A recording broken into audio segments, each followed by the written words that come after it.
মানুষ টিকিট পায় না, আপনারা কই পেলেন? ভাই আমরা খেলা দেখতেছি ভাই। আপনারা এদিকে আসেন। এই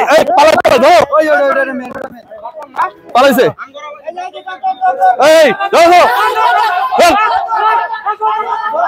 এই দাঁড়ান, এই মারেন না, এই মারবেন না, এই মারা যাবে না, যাও, এই মারা যাবে না, এদিক শুন, এই মারা যাবে না। দুটা টিকিট কেটেছেন, আর অনলাইনের এই টিকিটের এখন পর্যন্ত আপডেট নাই, আপনি এন্ট্রিও করতে পারছেন না। মানে ওনার এই বুকিং ডিটেলস দিয়ে, আমি একটু নিরাপত্তা যারা রয়েছেন তাদের জিজ্ঞেস করি, বুকিং ডিটেলস দিয়ে কি ভেতরে ঢুকতে পারবে? পারবে না। এটা জানানোর চেষ্টা করার কারণটা হচ্ছে যে এই যে একটা ফ্যামিলি আসছে এখানটায়, একটা ছোট বাচ্চা, ছোট্ট বাবু না, সাবাস বাংলাদেশ। দেখুন, সাবাস বাংলাদেশ। বাংলাদেশে ক্রিকেটাররা খেলছে। আমার অনলাইনের দায়িত্বে যারা আমার ভাইরা, আমার প্রিয় ভাইরা, আপনারা তো অনেক ভালো মানুষ, আপনার তো হৃদয় ভাই না নিশ্চয়ই না? ওনাদেরকে এইভাবে দাঁড় করে রাখার অধিকার আপনাদের নাই ভাই। টাকা যদি কেটেই নিয়ে থাকেন, টাকা কেটে নিয়েছে 1184 টাকা। এটাই হচ্ছে ভাই।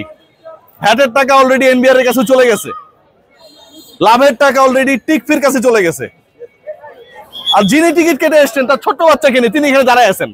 বাংলাদেশ ক্রিকেট বোর্ডের যে মূল ফটক 2 নাম্বার গেট, যেটা ভাঙা হয়েছে, যেটা একটু আগে ঝালাই করা হয়েছে, কিভাবে এই ঘটনাটা ঘটলো সেইটা নিয়ে রিপোর্ট করতে চাই। তার আগে আপনাদের দেখাতে চাই যে এখানটা আমি মাত্র এসছি, অসংখ্য মানুষ রয়েছে, এবং এখানে কদিন আগে যে আমি রিপোর্টটা করেছিলাম, মোবাইল নাম্বারটা দেখালে আবার পরে ঝামেলা হবে, ইমন ভাই, এর আগে হৃদয় ভাই ছিলেন, এই যে ইমন ভাই, বদমাইশ যারা, এরা এভেলেবেল, এখানে অনেকগুলো আছে না? আপনারা সবাই এইটারে ফোন করে, এই বদমাইশ গুলারে ফোন করে, যারা আমাদের প্রজন্মকে নষ্ট করতে চায়, ওরে থ্রেট করবেন, প্রয়োজনে এখানে আনে ওকে পুলিশে সোপর্দ করার চেষ্টা করবেন সবাই, আপনি যদি ক্রিকেটকে ভালোবাসেন। ঠিক আছে, ওকে, মূল আলোচনায় যেতে চাই। বাংলাদেশ ক্রিকেট বোর্ড এটা পরিষ্কার করতে পারে নাই এখন পর্যন্ত, সো এটা আমার কাছে মনে হয় যে এটা ব্যর্থ প্রচেষ্টা, মানে প্রচেষ্টা করলে না ব্যর্থ। ক্রিকেট বোর্ডে এই যে ফটকটা আমরা দেখছি, আমি যদি দেখানোর চেষ্টা করি, আপনারা দেখছেন, দেখুন এটা ঝালাই করা হয়েছে, কিভাবে এটা বেঁকে গেছে, কিভাবে ভাঙচুর হয়েছে, এবং ভাঙচুরের ফুটেজটাও আপনারা নিশ্চয়ই এই মুহূর্তে আমার এই ভিডিওর পাশাপাশি দেখছেন। পুরোটা বেঁকে গিয়ে ফাইনালি এটাকে ছড়ে গিয়েছিল। পেছনে আরেকটা ব্যারিয়ার দিয়ে, এখানটা দেখেন আপনারা, আরেকটা প্রোটেকশন ইম্পোজ করার চেষ্টা করা হয়েছে। তারপর এটাকে পুরোপুরি ঝালাই করে কোনো মতে ব্যবহারযোগ্য করার একটা চেষ্টা করা হয়েছে। এখানটায় যে আমি দেখিয়েছিলাম যে বদলে যাচ্ছে বাংলাদেশ, অনেক স্লোগান ছিল দুদিন আগেও, সেই জায়গাটা যদি একটু ভাই একটু কি স্পেস পেতে পারি।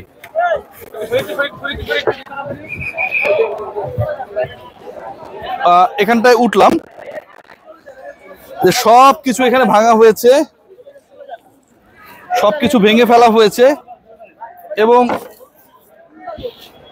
মানে বাইরে আসলে যে অবকাঠামো বা বাইরে যে বিপিএল কে রাঙানোর চেষ্টা ছিল, আপনারা দেখছেন মনে হয় আশিক রায়হানের ক্যামেরায়, কোনো কিছু অবশিষ্ট নেই। বাংলাদেশ ক্রিকেট বোর্ডের ইতিহাসে বিসিবি যতবার বিপিএল করেছে, আমি তো ওই দিকটায় যাব,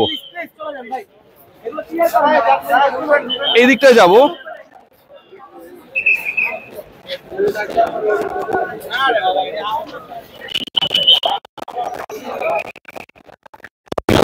নেই। এখানটায় যারা আইন শৃঙ্খলা রক্ষাকারী বাহিনীর সদস্য ছিলেন, তারা পোলাইট ছিলেন, চেষ্টা করেছেন ঠান্ডা করা যায় কিনা, অ্যাকশনে না গিয়ে বুঝিয়ে ঠান্ডা করা যায় কিনা, কিন্তু শেষ পর্যন্ত কোনো কিছু কাজে লাগেনি। আপনারা দেখতে পাচ্ছেন যে কনসার্ট থেকে শুরু করে যত আয়োজন ছিল, এইগুলো ছুটিয়ে ছুটিয়ে মারপিট হয়েছে একটা সময় গিয়ে। সবকিছু আসলে বাজে অবস্থা, আনএক্সপেক্টেড।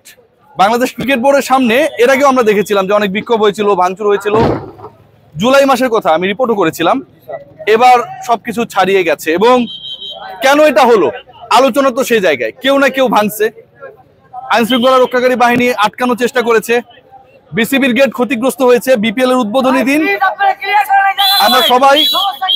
আমরা সবাই অনেক বেশি দুঃখিত, কিন্তু এই ঘটনা ঘটলো কেন? এই ঘটনা কেন ঘটলো? এই ঘটনা ঘটার মূল কারণটা কোথায়?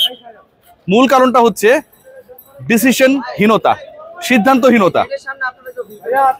বাংলাদেশ ক্রিকেট বোর্ড এই যে বিপিএলটা শুরু করেছে, আপনারা সবাই জানেন আজকে থেকে শুরু হয়েছে। এই পার্টিকুলার আসরকে কেন্দ্র করে, টিকিটকে কেন্দ্র করে গতকাল রাত থেকেই ভাই একটা ঝামেলা চলছে। ফিজিক্যাল টিকিট দর্শক স্টেডিয়ামের কোনো একটা জায়গা থেকে চায়, আপনারা একটা বুথ করেন, দর্শকরা যায় সেই টিকিট নিক, সমস্যা নেই তো কোনো, নিক না, 100 জন লাইনে দাঁড়িয়ে 10 জন পাক, 90 জন পাবে না, সেটাই হোক, নো প্রবলেম। কিন্তু যখন এটা করা হয় নাই এবং শুধুমাত্র ব্যাংকের বুথ থেকে টিকিট পাওয়া যাবে অথবা অনলাইনে, এই ডিসিশনটা আপনারা চিন্তা করে দেখেন। ভাঙচুরের দৃশ্য কিন্তু আপনারা দেখছেন একই সাথে ইনসেটে। এই ঘটনাটা যখন ঘটলো তখন অনেকের জন্য এই নিউজটা ছিল একদম নিউ, একদম নিউ। আগামীকাল কিন্তু আবার হচ্ছে সুইমিং পুলের গেট থেকে ফিজিক্যাল টিকিট দেওয়া হবে, তাহলে আজকেও দিতেন, তার মানে তো এমন না যে আপনারা এই নিয়ম সবসময় মানছেন। আগামীকাল ব্যাংক হলিডে, আগামীকালের টিকিট দেওয়া হবে সুইমিং পুলের পাশ থেকে গেটে, আমরা যতটুকু ইনফর্ম হয়েছি, তাহলে আজকেও দেওয়া হতো।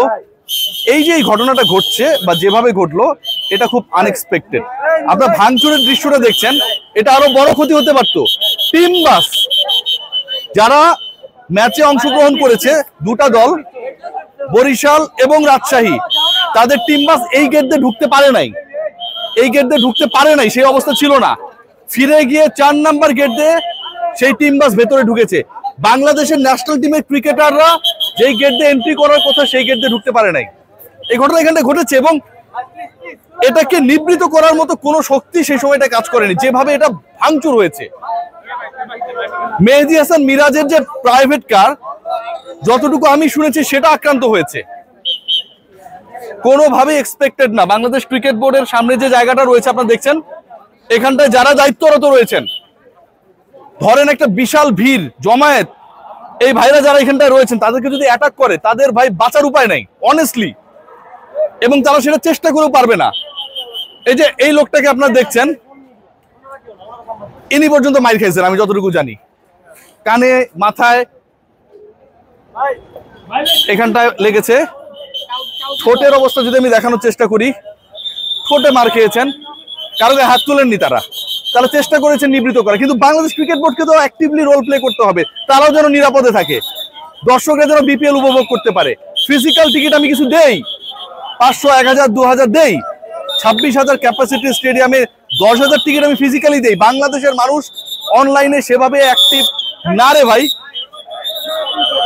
তারা পারে না, অনেক কিছুই, অনেকেই পারে না। সো আমার কাছে হাত জোরে আমি অনুরোধ করছি সবাইকে, এই ব্যাপারগুলো নিয়ে যেন উদ্যোগ নেওয়া হয়, এই ব্যাপারগুলো নিয়ে যেন সিরিয়াস হওয়া হয়। যে ঘটনাটা ঘটেছে এটা কোনোভাবেই কাঙ্ক্ষিত না। পরবর্তী ম্যাচেসগুলো যেন আমরা সুষ্ঠুভাবে দেখতে পারি। সবাই ভালো থাকবেন, টেক গ্রেট কেয়ার।